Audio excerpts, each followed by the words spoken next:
What's up, everyone? Welcome back to Real Talk NFT, where we talk all things Web3. Joe, your host, and my co-host, Brian, as usual. I'm super excited because I have a personal friend I've known for close to 2 decades now on the cast, and super excited. Eddie Mentor for joining us, and Julian Duchenne, both co-founders of Travel El Salvador. I'm sorry. You guys bring vast experience in your field, so I'm not going to butcher it. I'm going to let you guys, tell us a little bit about yourself, your experience, and a little bit about your project. So, Eddie, man, happy to have you on, man. Thank you, man. Good to talk. It's been way too long. Yeah. Tell us about yourself and how you got involved into the Web3 world, in the NFT world. You know, it's been, I see you doing so much on social media. I couldn't wait to get you on. Yeah. Well, I'll let you kick it off because you're the blockchain expert. Sure. Yeah. So my experience starts about 2016. A couple of my friends called me about crypto, told me get involved. I was a student of acupuncture, getting my master's at the time in downtown Fort Lauderdale. And, I thought about it. I was like, oh, that's interesting, but as a student, you're constantly in school, you're in class. You don't really have time to think about anything else. You're zoned into your project. And essentially, I made some money in Airbnb because my roommates moved out on me. And I had to start renting out my rooms. I had a 3-bedroom, 2-bath in downtown Fort Lauderdale. And I started renting out my rooms. And one of my guests was, made a lot of money in crypto and Ethereum.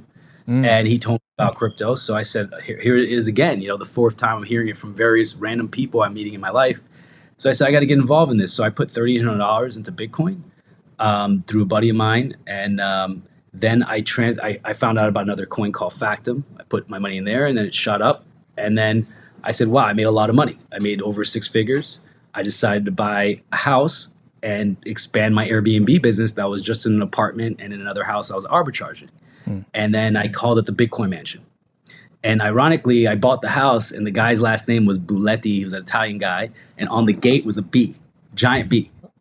So then I just painted the B gold and called it the Bitcoin Mansion. Nice. I had artists come in, paint the walls, make the Ethereum room, this, that, third, and just transform the house into the Bitcoin Mansion, right? So I started doing events, attracting a lot of Bitcoin people.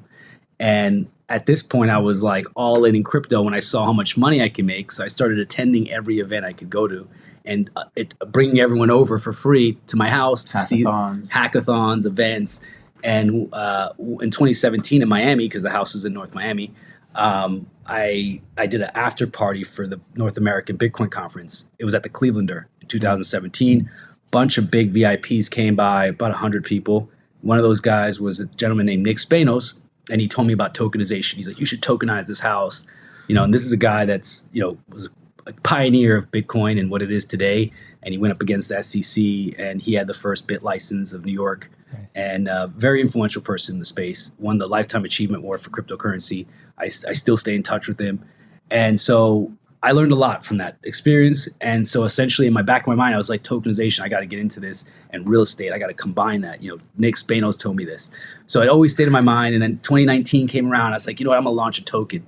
At this point, I was expanding my portfolio in vacation rentals at the same time, acquiring more houses under rent management. And I then got in started a token, launched it, and then my lawyer was like, hey, this is a securities. You can't do this in the United States. You got to register it like a Reg D. You got to do this application, take 6 months. I'm like, man, that sounds like a lot of work. I don't want to do this anymore. Forget about it. And then I was like, you know what? I'm going to go and do other stuff. And then 2020 comes around. I see NFTs coming about, and I said, I'm going to start an NFT project. I get my 2 friends involved and another guy, and we start an NFT project. It takes off. We never really launched it. I didn't understand how difficult it was. Then the market obviously tanked. So then it was pretty tough to build an NFT project in a bear market. And then here comes Eddie. We started, touching base back and forth. At that point, we had already been doing land development. Yeah, I end up moving to Texas, and we start doing land development I got rid of my business. I said, I'm done with this business. I'm gonna do consulting. And that time I met a hedge fund manager who hired me because I was pretty good at analysis. Over all these years working the business on my side, I would learn a lot about technical analysis, and I was pretty good at predicting the market and seeing the trends. So I started working as a chief analyst for a hedge fund, and investing in crypto trading and working on land development with Eddie. And one day Eddie calls me while he went to visit his grandmother who was passing away, to bury her in El Salvador. Because mind you, because I'm a Salvadoran, Joe. Yeah. I haven't been back to my country for like 17 years. Wow. Because the country just hasn't been the safest. And so I went every year for nearly 20 years, and then I stopped going because I was like, screw this is crazy. And so I go there and I see how much the country changed. And I called him, and he thought I was a psycho. Yeah, it was 2 a.m. He's like, "You got to come to El Salvador." I'm like, I'm looking over at my wife. I'm like, I don't know about this. And she's like, El Salvador. And I stayed up the rest of the night researching it. And so I was like, maybe he's onto something. So I said, all right, we'll figure it out. So I take a flight out there. He told his wife, I think Eddie's really lost it now. Yeah, I think he's lost it. And he had me put all this money in Oklahoma. We're building cabins. We're in the middle of a big thing. And now it's like he's telling me to go over there. Like, what the heck's going on? So then I was like, all right, I'm going to go check it out and see what he's talking about. So I booked the flight out there a couple weeks later. And I went out there and I saw what he was talking about. We spent a couple days there. And I went to and me doing my analysis of researching Airbnbs, being in the business 10 years, I said, okay, let me see what the Airbnbs are currently making. Let me use my softwares. Let me see what they're going for. Let me see how the reviews look like. And what I saw was there's a huge demand. And I saw the tourism numbers into the country. I saw the potential. I saw there was a lack of new construction development. And I was like, man, this is going to kill it. There's all these surfers, there's all these Brazilians, vacationers all over the world. Now the crypto community is coming in, and there's no available places to stay that are luxury. And so I said, hey, we got a market that's wide open here. This reminds me of Miami in 2014 when I was doing Airbnb, and I'm seeing 3,000%, a year on returns of and them legalizing Bitcoin as legal currency. Was the first country in the world. So the crypto laws are incredible there. If you start a company there in the AI space or the blockchain space, you don't pay taxes for 7 years. Nice. They're tokenizing cities. I mean, they're the most forward thinking and probably the most developed country in Central America. People don't realize that if you've been to Costa Rica and you like the beaches there, in my opinion, are even more beautiful. So they have a lot of really cool things going for them right now. Yeah, the ocean's like bathwater. And the sand doesn't stick to you. I've been to many beaches all over the world. Like you walk home and the sand's all in the car, right? In Florida, you go to the beach. There, the sand doesn't stick. It just falls right off like clay. It's all compacted. So it's really cool. You could drive a car on the beach, motorcycles. It's really cool like that. So I saw a lot of that amazing features of the country that nowhere else had.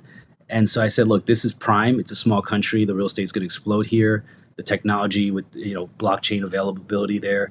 And so I said, we got to create something here. So I was like, this is the place where I'm going to create the concepts that I was trying to create in the States many times with NFTs, with tokenization, that we couldn't do for whatever reason. Now I felt like here's the time, here's the place, and we're set up to do it. So here we are, and we're excited to bring all our skill sets and experience to a project where we can really add value to a lot of people. Yeah.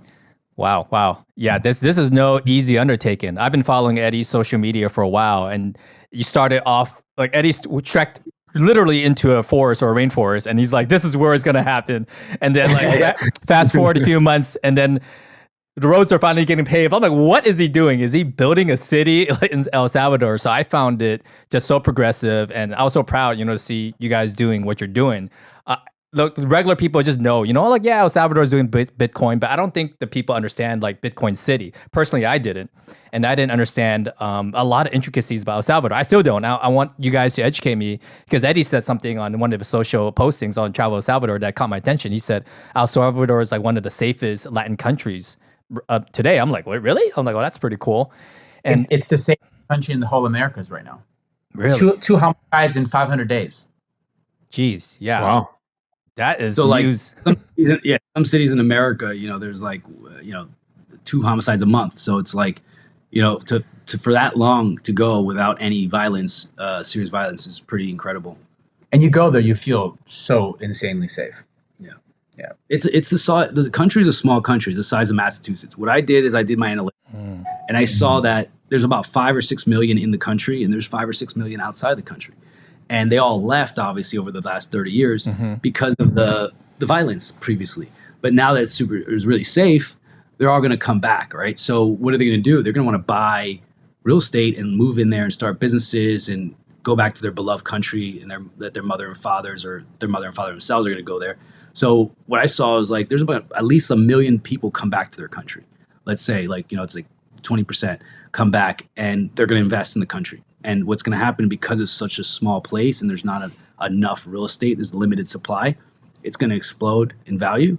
And if we can provide that benefit of the increase in value to our community, I think it's going to be a home run. So that's where we're at. Yeah, you definitely got my attention. So give us a high level on Travel El Salvador, because I know you talked about how you got there. Like how, I know you brought your Airbnb experience. Is it going to be an Airbnb? Is it going to be I own the deed? You know, how's that kind of work? And also, it's a layered question, so we could take it one step at a time. You know, how does Web3 get in there? Because you know it's going to get super confusing.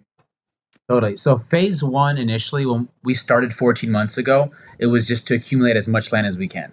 So we've accumulated close to 1,000 acres of all beachfront coastal, everything in front of the beach, whether it be beachfront or a mountain in front of a beach, but everything has beach views, right? So that was the main focus to control the properties, because I knew people didn't understand what was going on. It's kind of like our experience in direct sales. I used to love people that would say, well, you know, I don't believe in that business model. And I'd love for them to be closed off, because I can be the one to explain to them why the opportunity is so big, right? And so for me, people not understanding what was happening yet, I said, this is an opportunity for us to accumulate as much as we can for a better rate. And then now we're in the process of subdividing, preparing the properties, and we're still doing traditional, you know, you want to just buy a beachfront cash. I mean, we're still doing that. But the vision ultimately is to purchase the land, subdivide it, prepare it, and then move the land into the blockchain and eventually do fractional ownership. With smart contracts and NFTs and tokenization and the whole nine, because the country set up legal frameworks there where, you know, the only other countries in the world set up like that is Switzerland and Dubai. And the cost of entry to set something like that is well over the six figures. And so in El Salvador, we can teach people how to come in, get a NIT, which is like an identification number, to do business. You could start a bank account, have a company.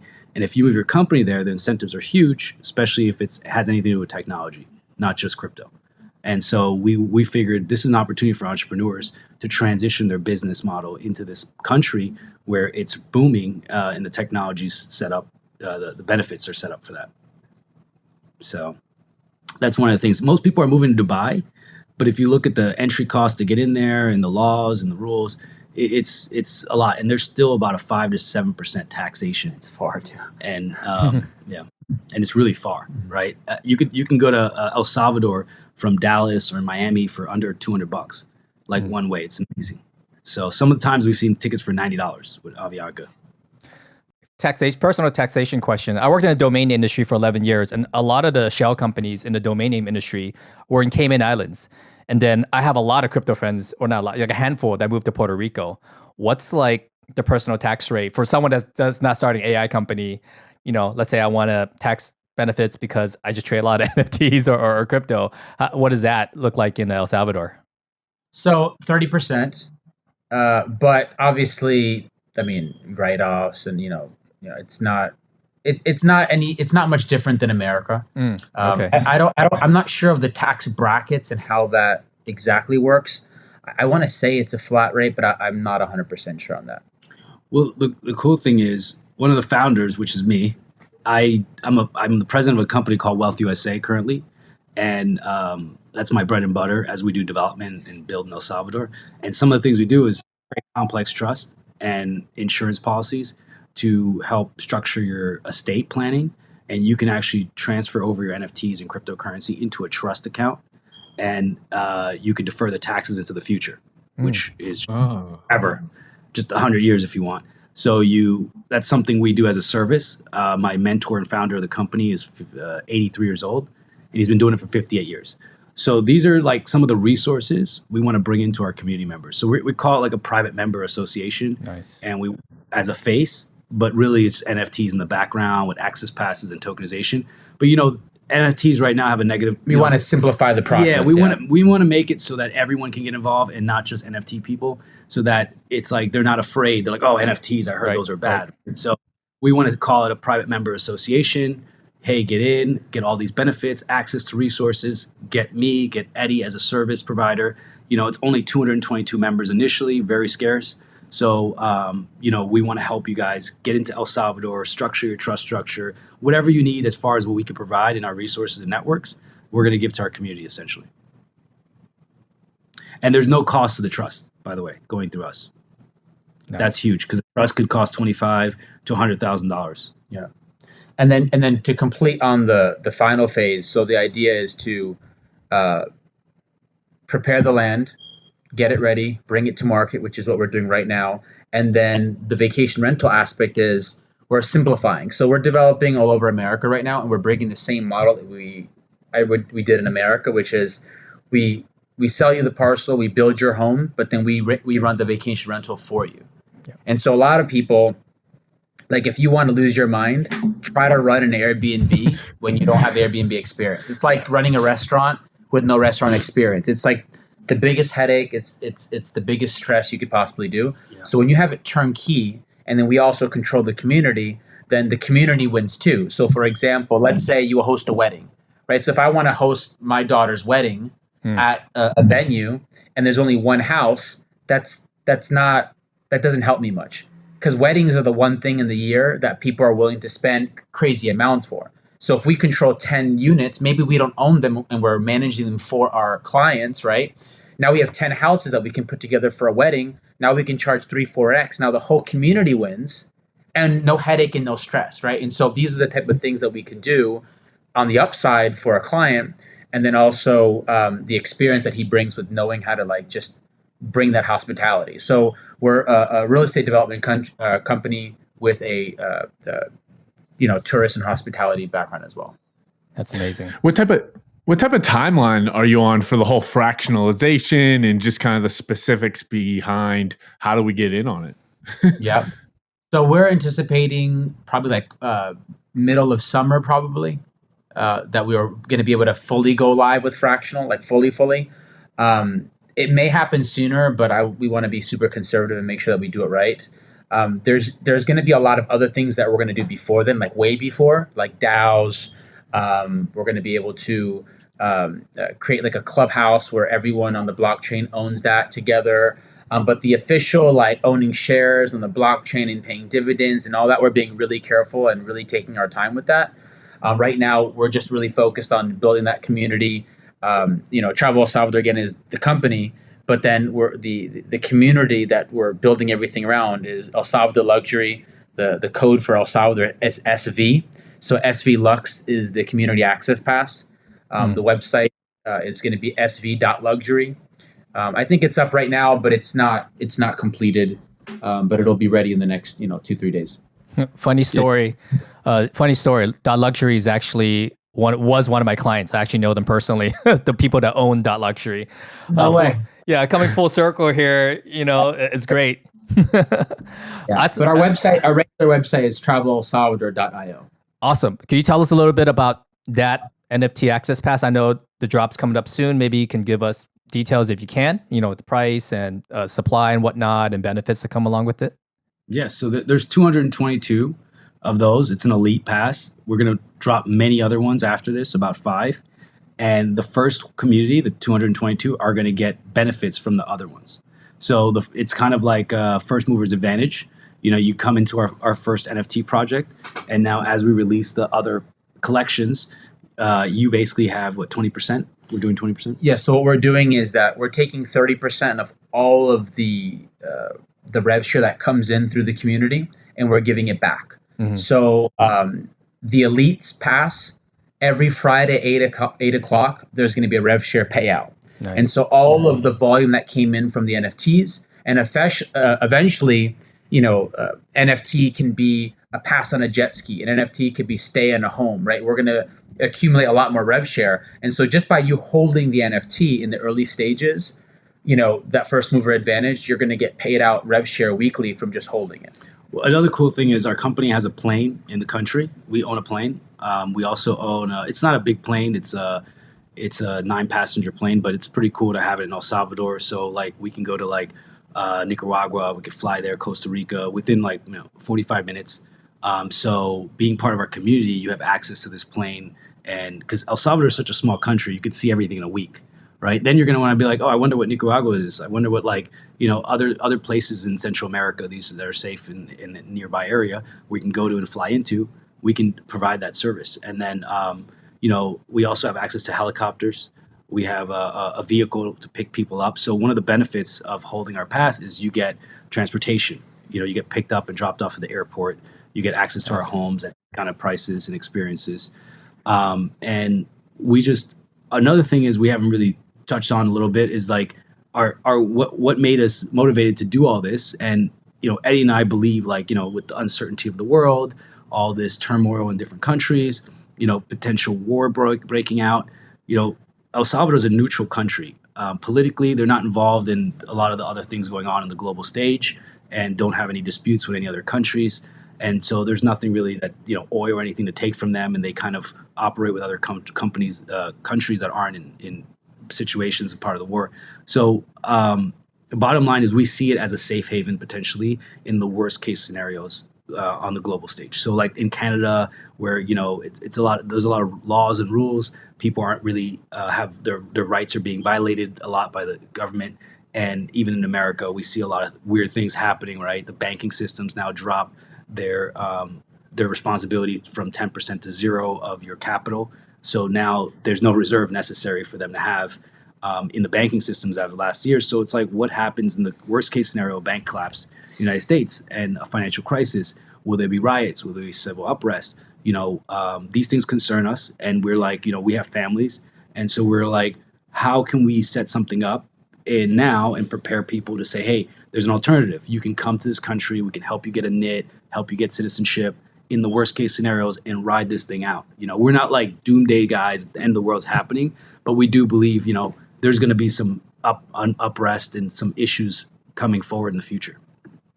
And we want to be prepared for that. So we have a plan A is let's help you make money. Let's help you move your company. But plan B is, hey, have an alternative place to go, relax, sit on the beach, and not worry about bombs coming into your home or your neighborhood or something else, some lockdowns or something like that. And if you have, community access, because there's some things will be community access, some will be community ownership. But if you have something outside the country where you could just go to and bring your family to, people like to know that they have that. Yeah, it's a short flight as well, and they're very open to new people and starting up citizenship, and it's a smooth process. Yeah. And so our mission statement is a community that's empowered to fulfill their lifetime goals while leveraging real estate and digital assets. Yeah, that's kind of like the whole perspective of our why.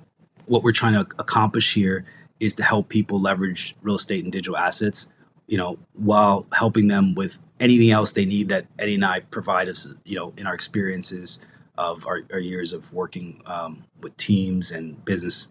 Yeah. That's awesome. I know we all have families here. Just a quick question outside of Web3. Is El Salvador's, how's like the medical facilities and whatnot? Because I'm traveling. I just booked a ticket. I didn't even tell Brian yet. I'm sorry. Didn't even tell my colleague yet. I'm going to Osaka. I'm going to Paris and Taipei. And the first question all is on our mind. We have an 8-month-old. What happens because the baby's going to get sick, right? And El Salvador, it's not new to me because me and Eddie used to live together, believe it or not, guys. I knew he was El Salvadorian. I never thought I'd be talking about, hey, let's go to El Salvador, let alone invest in it. But I'm excited to now. But curious about that because I would love to vacation there and enjoy, kind of where you grew up. Yeah. Well, healthcare system it's a very advanced country. It's way more developed than people realize. Yeah. Now, you don't want to live too far from the city yet if that is a major concern for you, right? Because, San Salvador has a very strong ecosystem, but everything around it is being built out. Bukele is investing a lot of energy and money into the whole country. And so I'd say like in a year or two, there's going to be like incredible healthcare all over the country. Mm-hmm. But right now, anything within 30 to 45 minutes within the city, it's very advanced. You have all the luxuries in most cities in the capital. Outside of there, it just gets a little rural. It can be like an hour or two, so that's if it's a concern. But we do have a hospital system in our network. One of our people we collaborate with owns a hospital, and we're structuring something to have access to that hospital for our current members. So we thought of all these things. Obviously, we have kids. I plan on moving there with my kids for a period of time. Eddie hasn't a place there. He's moving with his kids, and the schools are really good. I was surprised. Yeah, really? They, have international schools. One thing I didn't mention yet is when I first went out there, I think the second time, is that we went to a place called Superb, which is like the main hotspot lounge nightclub at night. And we walked in and we had a couple, walked around, got to try to meet some people. And I ended up meeting a gentleman that looked like a little odd to be in the group and to be in that type of club. He had a nice watch on, looked very successful. So I approached him and I asked him, hey, what do you think of El Salvador? I'm curious. It's my second time here. I'm planning on doing land development, my business partner. And, he told me it's a hidden gem. And he looked around, kind of was like weird that I was talking to him. The other guy next to him was like, hey, you know who that is? I was like, no idea. And they just like left, right? But I got his first name. And his name was Roberto, and I ended up looking him up and found out he was the chairman and owner of Avianca Airlines and was worth $8 billion. And so $8 billion. With a and this guy was just walking around with one other guy in a spot in El Salvador, telling me it's a hidden gem. So I told and everyone Eddie, in El Salvador knows he's Roberto. Like they know him. Like, they didn't know. So I told somebody else who was a land owner that we were buying land off of, and I said I met this guy Roberto. And he was an older gentleman. He looked like this. And he told me it's a hidden gem. He looked like a very successful guy. And he goes, wait a minute, Roberto? And he like told me, he's like, this guy? I'm like, that's him. He's like, you met this guy? He's like, I'm like, yeah. He's like, that guy's worth $8 billion. That guy's my mentor. That guy's a legend. That guy, I love that guy. He's like, where'd you meet him? I was like, he was at Superb. He was just walking around Superb. I was like, yeah. And I was like, wow, what a safe country for a billionaire to be walking around at a lounge in the capital, just like nothing. And then I told Eddie, I was like, look, we're on to something here. If guys like that could just be like out here saying good things about the country and actually living in the country when he's Colombian born, it's pretty cool. Yeah. Well, go ahead, Brian. Oh, I was just gonna say it's surprising to me because whenever you think about El Salvador, you think of crime. You don't think of it initially, but you've heard about in the years past crimes and issues with gangs and. Of course. Is it obviously under the new leadership that a lot of this new trust within the country and just technology and bring a country a wealth of technology and information and money to the it's 100% leadership for sure. I've been very skeptical of elections and skeptical of world leaders, and I don't think I've ever voted in my life, to be honest. I've never really felt like I've always felt like it was a game. Both sides were playing a story, and so for me. This is the first time that I've ever wanted to vote for a candidate or want to be part of something or following a vision. And so in 5 years, we might be having a conversation, be like, we're wrong. But my heart and my spirit feels very good. I have 30 first cousins in the country and they all have kids. So I have a huge family in the country. And so I have poor cousins and I have wealthy cousins. So I have everything in between. And I've seen just what has happened for them, right? I've seen the transformations in their life. I've seen their businesses grow. He just won the election. I think it was 87 or 88%, that he won the election by. And so that's just a testament to just what he's been doing and how he really considers the entire community for what everyone needs. When you're traveling around El Salvador, is just Bitcoin everywhere, or does everyone understand Bitcoin, or is it still kind of catch and go on daily? If you go to Google Trends and look up, who Googles Bitcoin the most, El Salvador is probably the top search, because everyone's in the country checking the price all the time to convert. Because he gave Bitcoin to everyone. The day Bitcoin became legal tender, everyone got that. So everyone had to get a wallet and the whole country reserves in Bitcoin. And he was buying a Bitcoin every day, and he started at $15,000 Bitcoin. So he's up triple or double on his investment, and right now, and so if Bitcoin, I did the math, goes to about 85 or over 85,000, the country is going to be a debt-free country and positive massively. I think it'll be one of the first countries in the world. Yeah, to be completely debt-free. Nice. And then on top of that, with the big volcano bonds they're dropping for the tokenization of the city, Bitcoin City, that's going to be huge and bring a lot more money in. So can you tell us about that? Sorry to interrupt. I saw that on social, but I didn't quite understand if it had to do with Web3 or is it something just for El Salvador? Yeah, they're building a city, and they're going to be mining in the city to fund a volcano. They're using a geographical advantage. Sorry to cut you off. A geographical advantage to be able to power the city off a volcano and mine Bitcoin. So they're creating a technology they're going to be able to license and sell, and they're one of the first countries in the world to do this. So every country that has volcanoes is going to start taking their idea to use the energy from the volcano to produce electricity to mine Bitcoin and then fund all the city's utilities, accessories, police force, all their stuff. So then they're going to make the city very cheap to live, where there's going to be no capital gains tax, no property tax, practically no type of tax. No CO2 emissions. No CO2 emissions. And they're going to build train systems. And it's going to be a futuristic city. He believes the people shouldn't pay for water. That's ridiculous. One of their goals is to make it like a Dubai of Central America. And that's what they plan on doing. They're building a brand new airport, state of the art, and within 10 minutes of the city. And our beachfront, one of our projects we're doing is right there. So it's called Playa La Ventana, El Salvador. And that area is a huge attraction for influencers to take pictures. It's actually, Ventana means window, and Playa means beach in Spanish. So it looks like a window, man-made, not man-made, God-made, like with a rock. And it's like a Cabo structure. It's a Cabo. It looks like something you see in Cabo with overlooking to the ocean, like a window. And so we have about 5.5, 7 acres or so on that one, yeah, on that beach facing that area. And you literally can walk out into the beach and surf, and it's beautiful beach, lush, with miles of just water in front of you.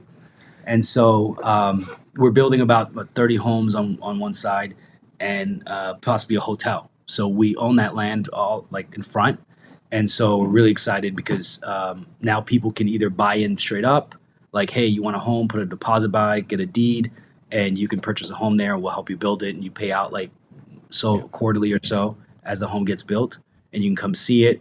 We can literally fly or take a helicopter to that part of the beach within less than 40 minutes from the capital, or you could drive about 2 hours because it's in the eastern part of the country, and that part hasn't been fully developed, but that's where you're going to see the biggest boom. So we're selling them for about initially at $769, $769,000 to $869. But this is beachfront. I mean, nowhere in the world do you get beachfront homes like at those prices. About a little over 2,000 square feet. A little pool, maybe a 3-bedroom, 2-bath with modern amenities, and you're on the beach. You're literally like 100 feet from the ocean. So I mean that could be $1.5 million once the airport's up in less than 2 years. So like you buy in pre-construction now, you're looking at something like that later. So you could buy in with Bitcoin, you could buy in with crypto. So what I see is when I made a lot of money in crypto, I was scared to sell.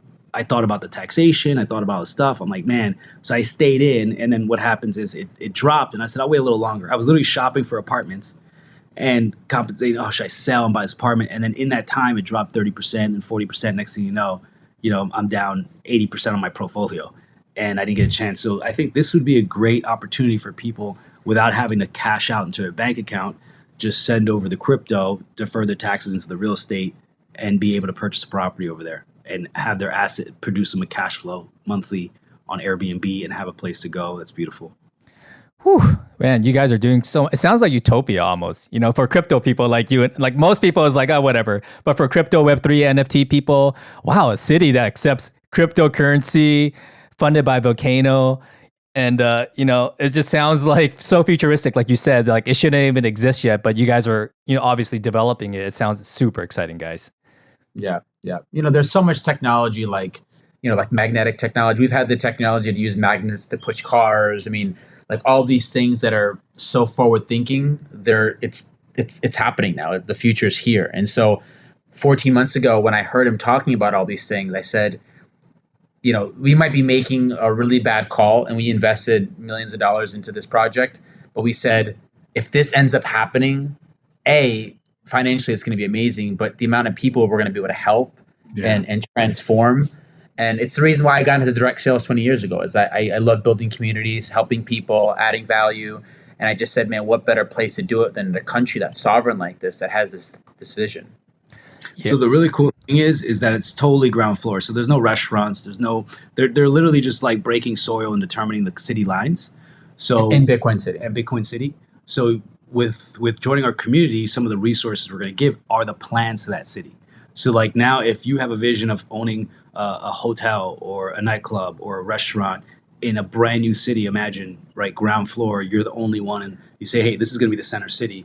Who's going to buy these lots? We got to get them in first. So we're going to go out there and get first movers advantage for some of our members exclusively so that they can have a piece and buy maybe a condo, apartment, a house, or build something in the Bitcoin city where they're building this. Is any city that's developing, I mean, they're expecting to explode in value, right? So that's the idea.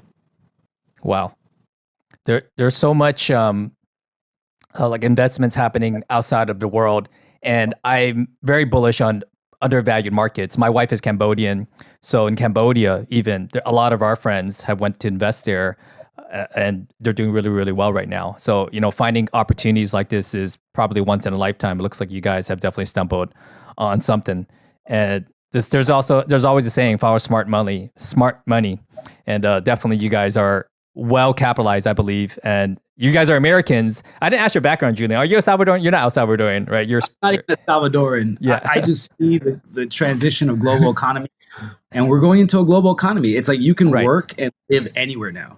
And if I had to live and work anywhere, El Salvador would be my top 5. Wow. After there and seeing what it is, the food, the lifestyle, the ability to go to the mountains and see volcanoes and then go down to the beach. And it's only getting better every day. And the activities they have there for kids is amazing. They have slides. You could ride on bicycles on zip lines. You could do a lot of cool stuff there. I was really impressed. The coffee is the best probably I've ever had in my life. The surfing is the best. If you like to surf, I mean, the ocean. Best surfing in probably Latin America. I lived in Florida 10 years, and I lived on the beach in Hollywood, Florida, like literally 100 feet from the beach. And I hated going to the beach because I would come back home and there'd be sand all over my house everywhere. And that I tell everyone this because it's like, it's not a big deal, whatever, sand, but it's annoying. You get sand in your underwear everywhere. You're like shaking it off for days. The kids. For a week later, you're like, it's in your bathtub. It's clogging your sink. So if you live in the beach and you have a lot of sand everywhere, you know what I'm talking about. But the sand there is not the same. It's like that kind of clay sand. It's volcanic sand, so it's black sand beaches. It's like sticks all together, like almost like that clay stuff that kids. So it's not like sticking to your body as much, and it's great for surfing, and it's just peaceful there. And the people are super nice. The customer service is bar none. I was really impressed. Oh yeah, the service is out of control. They're still humble, when you go to a country where people are spoiled, they're not spoiled. Maybe like once Bitcoin City's up and everyone's dropping all this money and giving extra tip, people get a little arrogant and spoiled. Yeah. But they're just very humble. They're just because they haven't had those opportunities that's coming. So the country's transforming. Yeah. Speaking about humble, I know we didn't dive into Eddie's bio, but I know Eddie, you came from a very affluent family. Your father did a lot of, I believe, manufacturing construction production right in the United States in the industry. So you guys are right in the United States in the industry. So it's back in El Salvador. That's something really cool. Yeah. My family's been in real estate for like 30 years. That's one of the reasons why I stuck to real estate as well.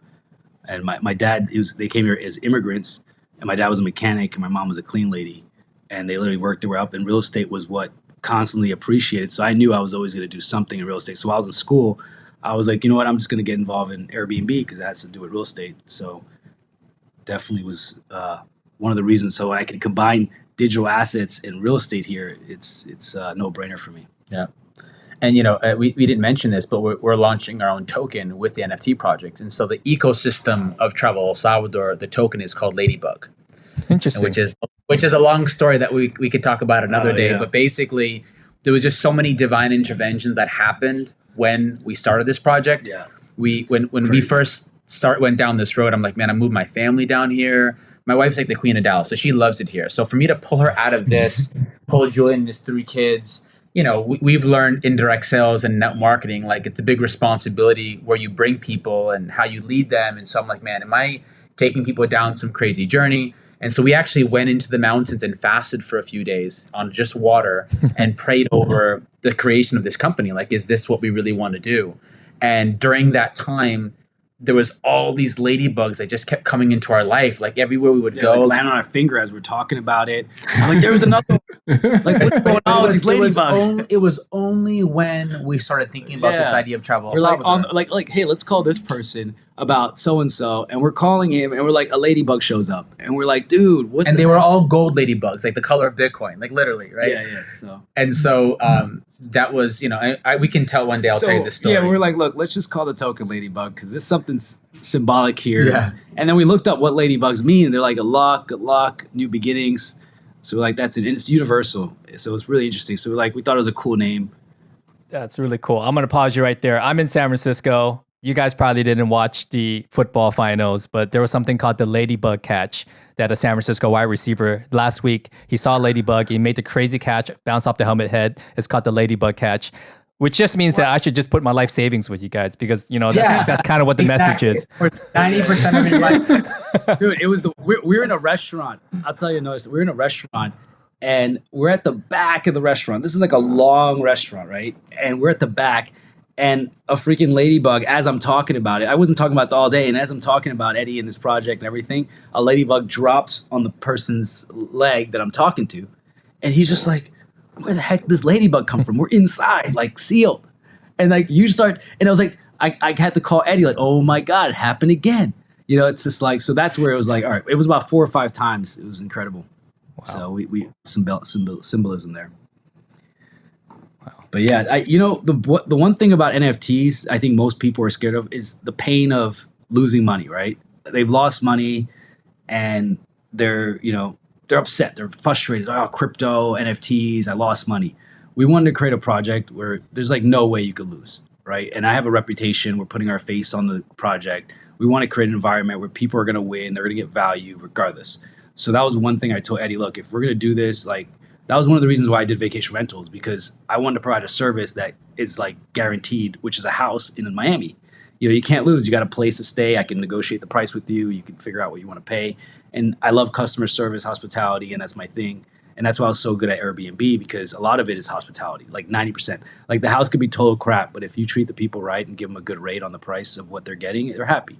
They're like, well, he gave me a bottle of champagne, he gave me a free ride somewhere, access to things. You give them value, and they feel taken care of. And so I felt like this is a community and environment where we could do that and not feel taken advantage, and the people feel like they're getting something of value. And so we created the referral service, referral incentive inside of our NFT project. Like as our project grows, the earliest holders are just going to continue to win as we grow. They're going to get their money because back. They believed in us in the beginning, and then that community is also going to help us expand into all the other stuff that we're going to do. Because as we luxury and Travel El Salvador is really just the incorporation that's going to build the bedrock of everything. But we're going to release many collections for developments that we're doing in Oklahoma and North Carolina and New York, and we're going to all over. Eventually Dominican Republic, on the beach, Colombia. So this is just a stepping stone. El Salvador is for a whole network globally. We want to do mountains, beachfronts, and lakes all over the world, essentially, where our community now can get involved in these different ecosystems that we have built. So my family has land in Dominican Republic on the beach. It's just sitting there. It was inherited through family. And I said, look, let's go to Dominican Republic next. Let's go to Colombia next. So this is like a timeline of like, let's say 3 years in El Salvador. Then we go to Dominican Republic, then we go to Colombia, and we start developing and building with our community there. So then that way they have a network of places to go to, work, play, live, and enjoy. And we Airbnb them like timeshares in the meantime, like co-op timeshare kind of concepts, and then they get the benefits of the ecosystem. I'm so excited about this. I'm super, excited for you guys because you guys built during the bear market, in the midst of the bear market, probably, right? People probably think you're crazy. So I'm excited that you guys' vision is unrolling. And I knew this was going to happen when I saw Eddie jump on a project. Eddie doesn't do anything that's not worth his while. So I'm super excited for that. I'm super excited for Web3 also as NFT collector. One thing I always tell our community about Web3 is that it's all about, ownership now. Web3, you get a piece of the pie. And that's something that's never been able to happen before NFTs, right? And within my own collections, yeah, sure, I have some ownership here, like some collectibles here. I got a restaurant NFT where I get free food for life. But this is something meaningful, right? It could be generational wealth passed on through a trust, like you said, into perpetuity to my kids. Something that's tangible.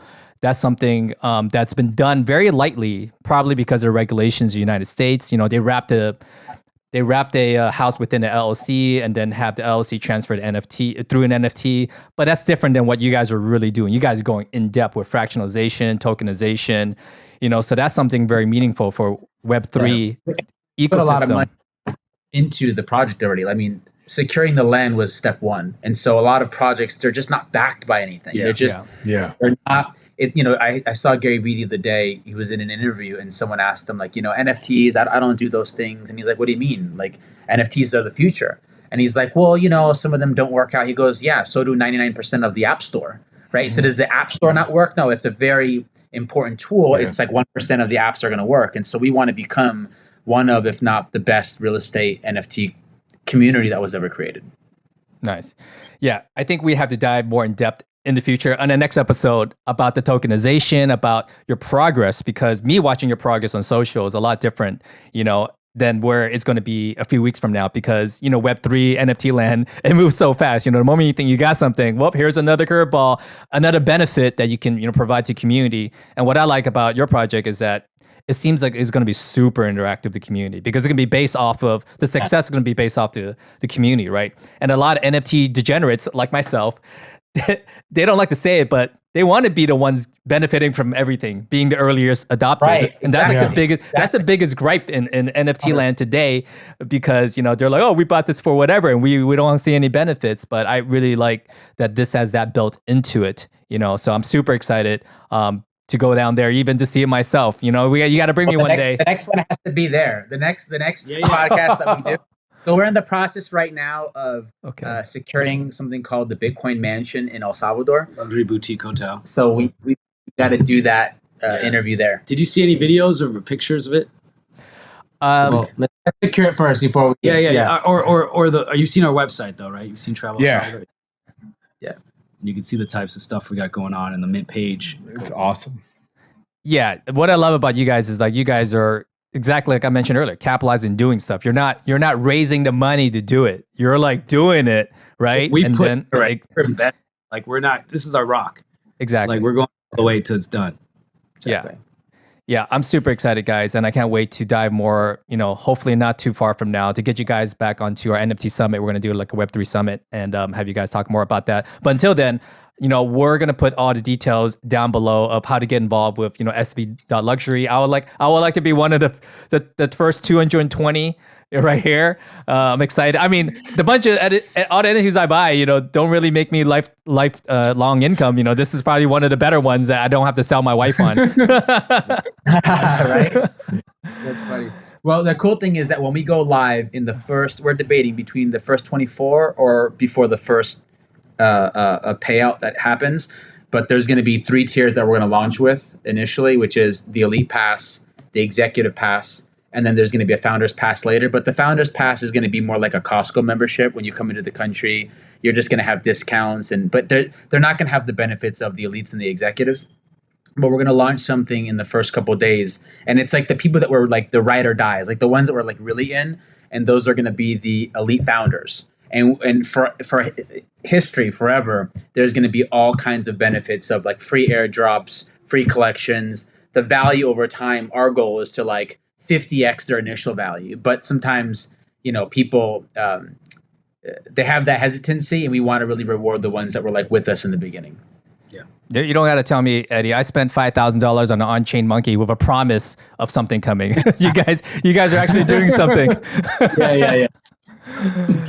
Awesome. Yeah. So where can we find you? We know we said Travel El Salvador. We know SV.luxury. Can people connect with you personally on social or anywhere? Yeah, so if you go to travelelsalvador.io and you go to our team, you'll see founders, and our socials are right there. So it's easy to connect. You can go to our Instagram as well, travelelsalvador.io on Instagram, and connect with us. Watch all the cool content we're releasing. You can see the properties. You can see the helicopter rides. We brought investors on, the airplane ride. We actually have these resources in the country. So if you come, we'll treat you like, from day one, pick you up at the airport, take you to the properties, take you around the country. Awesome. We're serious investors or holders, of course. Nice. Perfect. Well, thanks guys for coming on. I can't wait to have you back. Stay on actually, but we're going to talk a little bit more after this, but thank you guys for being on, and super excited to have you guys back. And any way we can help you out, let us know. Guys, thanks for having us. Thank you.